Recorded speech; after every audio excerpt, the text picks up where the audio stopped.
Olá, neste tópico falaremos sobre o conceito do interruptor PWM aplicado à modelagem de pequenos sinais de conversores CCCC operando em modo de condução contínua. Sabemos que existem 6 tipos de conversores CCCC não isolados básicos, ou seja, as topologias Buck, Boost, Buck Boost, Chuck, CPIC e Zeta.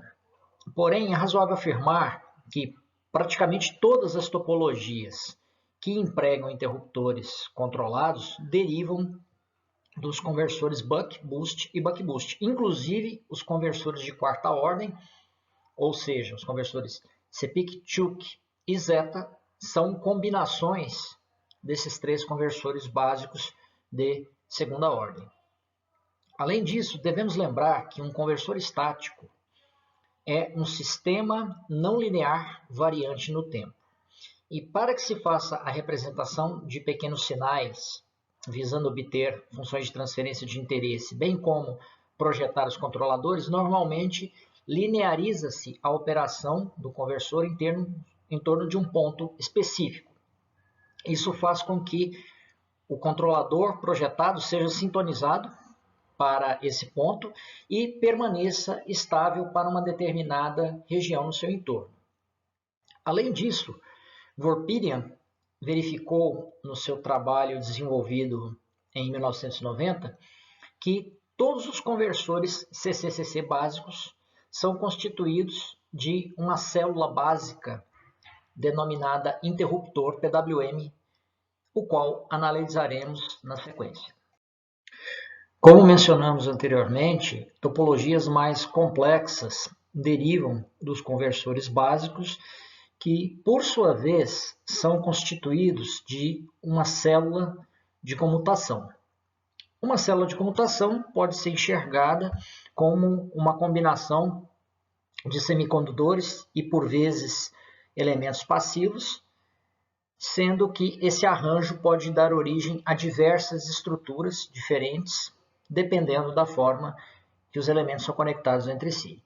Então, os conversores Buck Boost e Buck Boost, básicos, não isolados, são constituídos da chamada célula de comutação canônica ou célula de comutação de 2 estados, que foi chamada por Vorpirian, em seu trabalho, de interruptor PWM.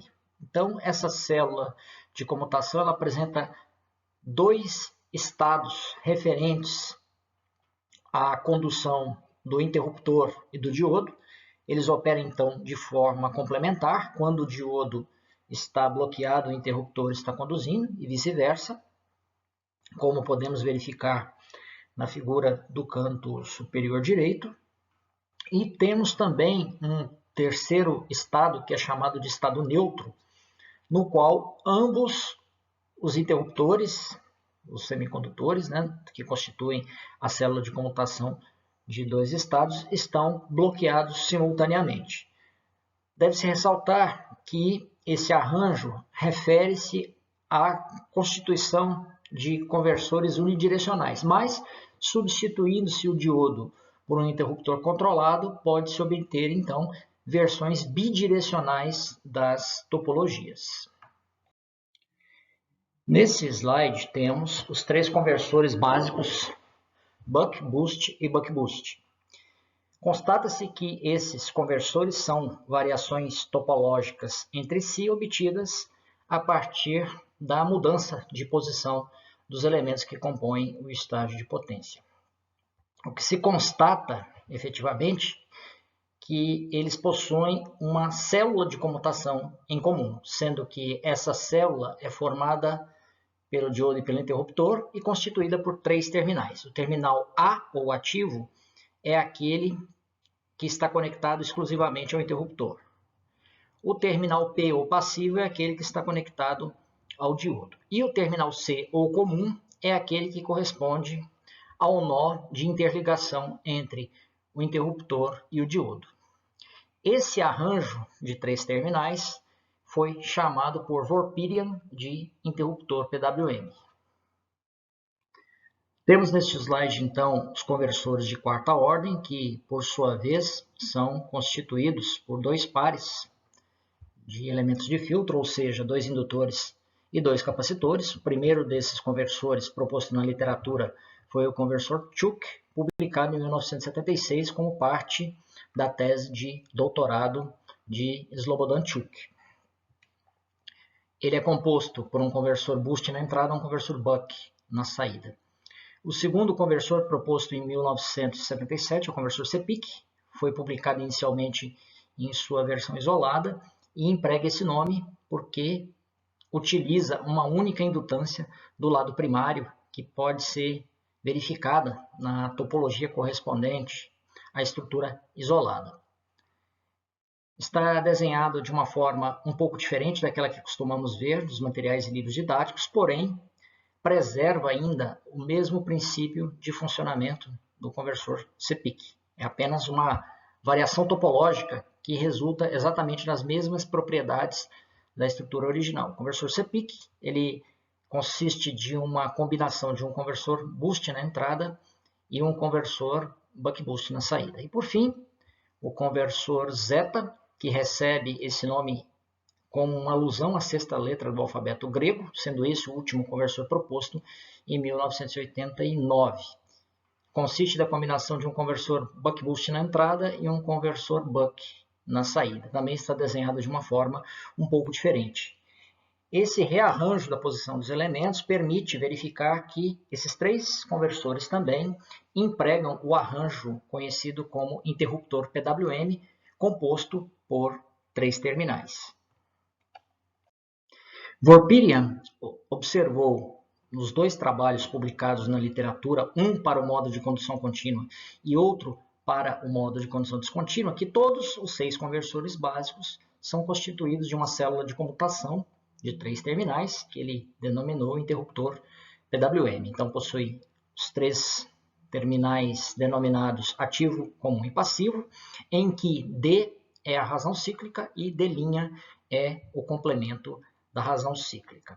Além disso, devemos nos lembrar que a corrente no indutor em modo de condução contínua é diferente de zero e, assim, Vorpirian observou que as formas de onda associadas aos terminais ativo, passivo e comum são idênticas para todos os conversores, obtendo assim uma representação genérica para as topologias básicas. As formas de onda observadas por Vorpirian foram a corrente no terminal ativo e a tensão entre os terminais comum e passivo. Ademais, Vorpirian observou que a corrente no terminal comum, em modo de condução contínua, será sempre diferente de zero. Então, essa é a premissa da modelagem de pequenos sinais, empregando o método do interruptor PWM, que, por sua vez, não empregará operações matriciais a despeito da modelagem por variáveis de estado. Então, essa é uma vantagem dessa técnica de modelagem que se baseia estritamente em conceitos básicos relacionados às leis de circuitos elétricos, ou seja, leis de Kirchhoff das tensões e das correntes, como veremos nos slides seguintes.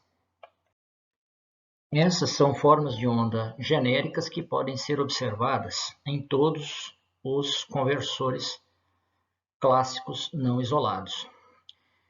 As formas de onda da corrente no terminal ativo, corrente no terminal comum, tensões entre os terminais ativo e passivo e comum e passivo. Após uma cuidadosa análise dessas formas de onda, verificamos que elas são similares a formas de onda bastante conhecidas. Por exemplo, a corrente IA de T se assemelha à corrente no interruptor porque possui aquela ondulação associada à corrente no indutor quando este está se carregando. Além disso, a corrente no terminal comum também se assemelha à corrente no indutor. Então, essas formas de onda estarão presentes em todos os 6 conversores clássicos. A modelagem de pequenos sinais, usando tanto o método de variáveis de estado quanto do interruptor PWM, não considera a ondulação de alta frequência associada à operação dos semicondutores. Nesse tipo de análise, empregam-se apenas os valores médios das variáveis que serão perturbados para obter funções de transferência de interesse. Então, comparando-se as formas de onda desse slide com aquelas do slide anterior, verificamos que a ondulação que existe na corrente no terminal comum será ignorada e essa corrente, então, representada apenas por um nível CC. Isso também se reflete na forma de onda da corrente IA, sendo que não aparece aquela ondulação associada a crescimento da corrente no indutor que tipicamente verificamos. Além disso, as formas de onda das tensões entre os terminais ativo e passivo e comum e passivo não apresentarão tal ondulação, sendo que, então, em qualquer um dos conversores estáticos básicos, teremos esse comportamento para essas grandezas. As formas de onda mostradas no slide 8 podem então ser representadas de acordo com as expressões 3 e 4, sendo que na forma de onda da tensão entre o terminal comum e passivo, verifica-se uma queda de tensão, um afundamento, associado a um termo denominado VR, que seria o produto de uma resistência RE e da corrente média no terminal comum.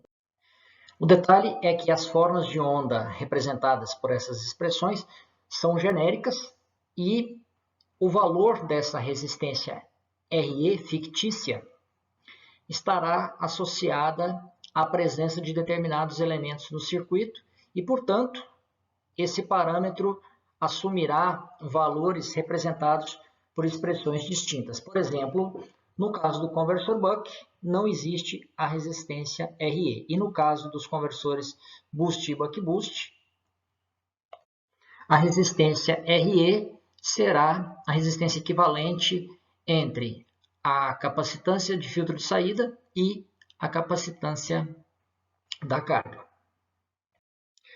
A partir da integração das formas de onda ao longo do seu período, obtém-se, então, seus respectivos valores médios. Deve-se, então, integrar as expressões 3 e 4 do slide 9, resultando nas equações 6 e 7. E, além disso, substituindo-se a equação 5 em 7, obtém-se a representação para a tensão entre os terminais comum e passivo em termos de valores médios. Devemos lembrar que variáveis em letras maiúsculas aqui estão representando respectivos valores médios. E em qualquer uma das topologias de conversores básicos, as equações 6 e 8 são mantidas, ou seja, essas igualdades existirão independentemente da estrutura. Logo, elas foram definidas como sendo propriedades invariantes do interruptor PWM por Vorpirian. Vamos considerar que toda variável está associada a um valor médio e a uma componente alternada de pequena amplitude. O valor médio é representado por uma variável em letra maiúscula, ao passo que uma pequena perturbação é representada por uma letra minúscula e um superscrito til. Dessa forma, vamos considerar que a razão cíclica permanece constante e as demais variáveis sofrem perturbações. Dessa forma, as expressões 6 e 7 obtidas anteriormente resultam em 14 e 15, que, por sua vez, são a representação do modelo CC do interruptor PWM. É possível representar as equações 14 e 15 em função de um circuito elétrico equivalente. Analisando esse circuito, constata-se a relação direta entre a corrente no terminal ativo e a corrente no terminal comum, em função de um termo D. Então, essa relação é expressa por meio de um transformador fictício com relação de espiras 1 para D. A equação 15 também está representada no circuito, observando-se o comportamento da tensão VCP. Constata-se que essa tensão é a tensão VAP multiplicada pela razão cíclica menos a queda de tensão em uma resistência elétrica fictícia, queda essa ocasionada pela circulação da corrente IC. Então, esse é o chamado modelo CC do interruptor PWM, que permite a determinação do ganho estático e pode ser aplicado diretamente a qualquer conversor estático. O modelo CA do interruptor PWM é uma generalização do modelo CC. Para obtê-lo, é necessário perturbar todas as variáveis envolvidas, sendo essas representadas pelas equações 9 a 13. Também deve-se aplicar essas perturbações às equações 14 e 15, representando, portanto, as equações 16 a 19, que estão expressas em termos não só de valores médios, mas também em termos de variáveis que contêm o valor médio e também a respectiva perturbação de pequeno sinal. Podemos, então, representar as equações 16 a 19 por meio de um circuito equivalente genérico, que, por sua vez, permite também obter o ganho estático ou o modelo CC se desprezarmos todas as perturbações de pequeno sinal, ou seja, considerarmos os termos associados às perturbações como sendo nulos. Então, esse é um modelo CA do interruptor PWM que está associado aos terminais ativo, comum e passivo e pode ser empregado na análise de qualquer conversor CCCC básico. Esse modelo permite obter não apenas o ganho estático, mas permitirá a obtenção de funções de transferência envolvendo variáveis de interesse, como veremos nos slides seguintes. É bastante simples obter um modelo CC a partir do modelo CA, bastando para isso considerar que a razão cíclica não sofre perturbações e que a corrente no terminal comum é igual apenas ao seu respectivo valor médio. E além disso, no modelo podemos incluir facilmente outras não idealidades associadas ao funcionamento do interruptor e do diodo, como resistências e quedas de tensão, caso seja de interesse da análise dinâmica a ser realizada. Então, resumindo, o modelo CC permite a obtenção do ganho estático, que naturalmente é influenciado por elementos parasitas, como resistências de condução e quedas de tensão. E o modelo CA permite não só a obtenção do modelo CC em si, mas também obter expressões que determinem o comportamento de uma dada variável em função da perturbação de uma outra variável. Por exemplo, podemos obter a função de transferência que relaciona a tensão de saída e a tensão de entrada, desconsiderando, por exemplo, o efeito da razão cíclica. Ou ainda podemos obter o comportamento da tensão de saída frente a variações da razão cíclica, desprezando-se a influência da tensão de entrada. Temos aqui, então, 6 funções de transferência que são de interesse para a análise dinâmica de conversores. Damos destaque aqui à função de transferência representada pela letra B, que está associada à implementação do controle de conversores CCCC em modo tensão, com uma única malha, e as funções de transferência representadas pelas letras E e F, que, por sua vez, serão empregadas na implementação do controle em modo corrente média, que é uma forma de controle em cascata. Podemos então usar o modelo CA no interruptor PWM aplicado a qualquer conversor estático, sendo que nesse slide temos um exemplo de um conversor buck. Identificamos a presença dos terminais A, C e P no estágio de potência do conversor e substituímos pelo modelo CA, respeitando a posição dos elementos. Isso resulta no circuito mostrado na parte inferior do slide e constata-se ainda a inserção de duas não idealidades importantes. A primeira delas é a resistência série do indutor, que via de regra afeta o ganho estático, e a resistência série do capacitor, que leva ao surgimento de um zero no lado esquerdo do semiplano complexo e, dessa forma, pode afetar o comportamento dinâmico do conversor, caso não seja considerado na função de transferência resultante. Para realizar a análise CC do conversor, considera-se que a razão cíclica é constante, ou seja, que o termo associado a pequenas perturbações não existe. O indutor será representado por um curto-circuito e o capacitor será representado por um circuito aberto. Além disso, a tensão de entrada será constante.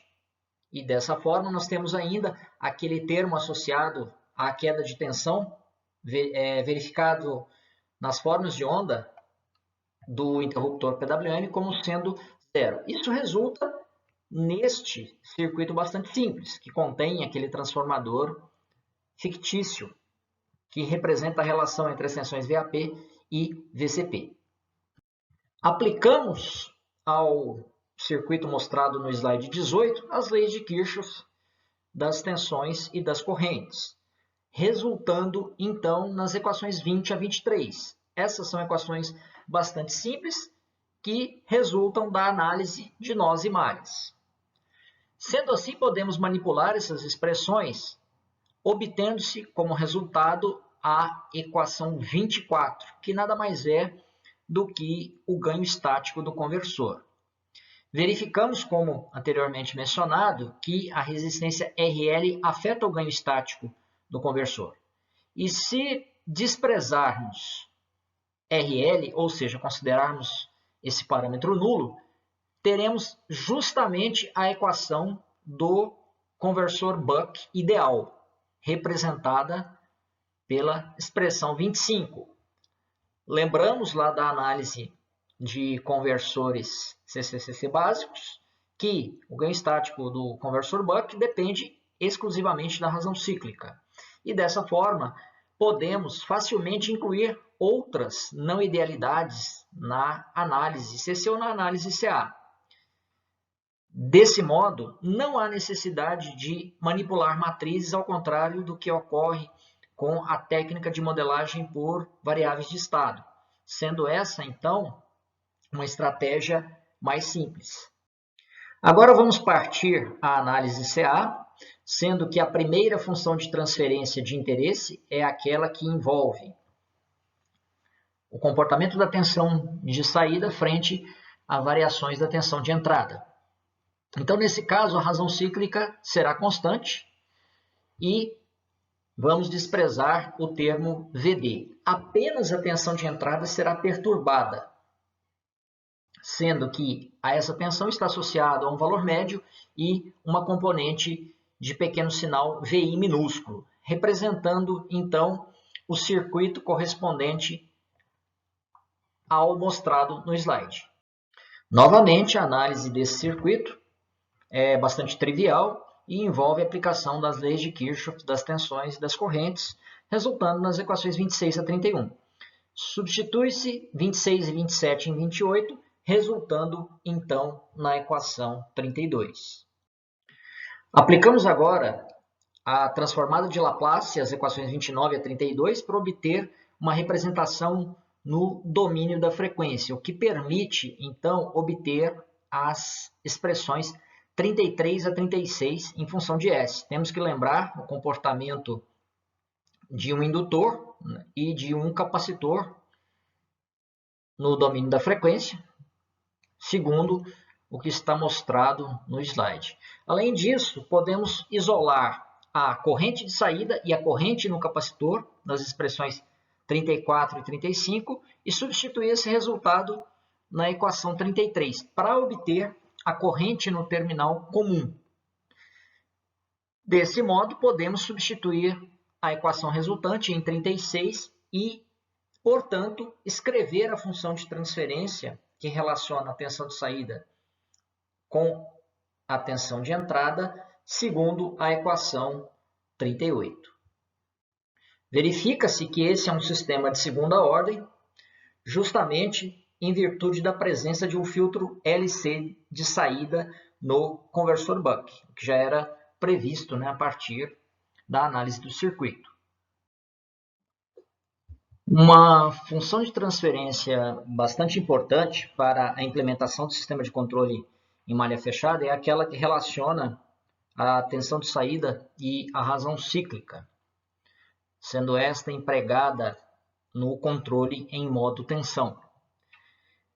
Para obter esta equação, deve-se desprezar perturbações da tensão de entrada, sendo que VI é igual a zero.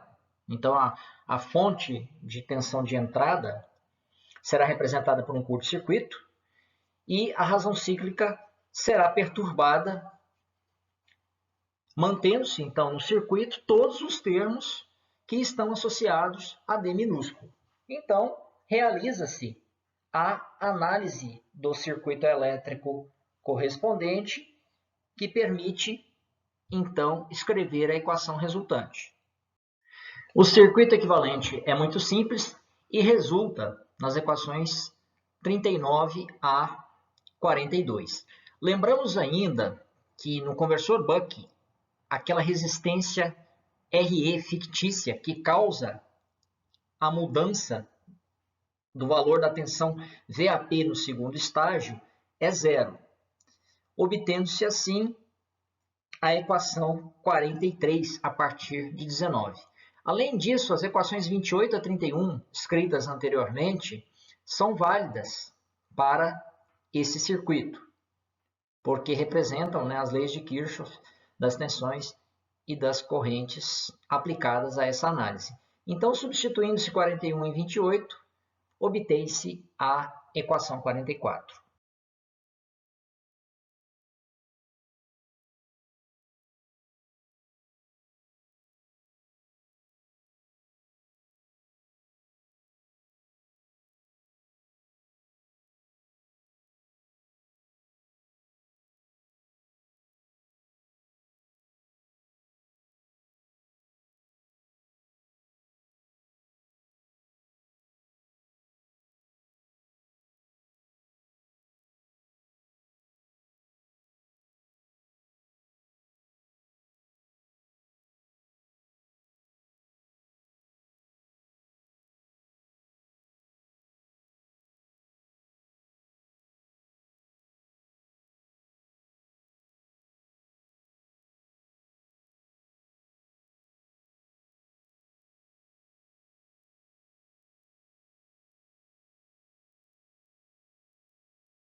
A função de transferência que relaciona a tensão de entrada e a corrente de entrada é aquela associada à impedância de entrada do conversor. Para isso, deve-se considerar que a razão cíclica não sofre perturbações, mas tanto a corrente de entrada quanto a tensão de entrada são perturbadas. Obtém-se, então, o circuito mostrado no slide. A análise do circuito permite concluir que a corrente no capacitor é a diferença entre a corrente no terminal comum e a corrente da carga.